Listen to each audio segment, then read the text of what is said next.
சென்னையை சேர்ந்த கற்பகம் மேடத்துக்கு இன்னைக்கு பிறந்த நாள். அம்மா கற்பகம் அம்மா, உங்களுக்கு இனிய பிறந்தநாள் வாழ்த்துக்கள். நீங்கள் 100 வயசுக்கு நல்லா இருக்கணும். நீங்களாம் நிறைய வாயில்லாத ஜீவன், வாய் பேச முடியாத ஜீவனுக்கு நிறைய உணவளிக்கிறீங்க, நிறைய ஹெல்ப் பண்ணுறீங்க. நீங்கள் உங்களுடைய மனசுக்கும் உங்களுடைய தூய்மையான எண்ணங்களுக்கும் கடவுள் பைரவர், காலபைரவர் என்னைக்கு துணை இருப்பார். நீங்கள் ஆரோக்கியமாகவும் உடல்நலத்தோடும் குடும்பத்தார் அனைவரும் நல்லா இருக்கணும்னு நாங்கள் மனமாற காலபைரவர் எல்லாம் உங்களை வாழ்த்துறோமா. நீங்கள் நல்லா இருக்கணும், 100 வயசுக்கு நல்லா இருக்கணுமா. உங்கள் சார்பாக நாங்கள் பிள்ளைங்களுக்கு சாப்பாடு போட்டோம். நீங்கள் நல்லா இருக்கணும். இன்னும் நிறைய குழந்தைகளை நீங்கள் காப்பாற்றணும்.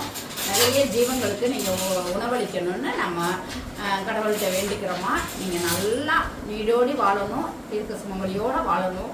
காலபைரவர் என்னைக்கும் உங்களுக்கு துணை இருக்கணும்னு நாங்கள் கடவுளை வேண்டிக்கிறோம். என்னைக்கும் துணை இருப்பார். கண்டிப்பாக உங்களை மாதிரி நல்ல உள்ளங்கள் இருக்கிற வரைக்கும் கண்டிப்பாக காலபைரவர் என்னைக்கும் துணை இருப்பாருமா. நன்றி, வணக்கம்.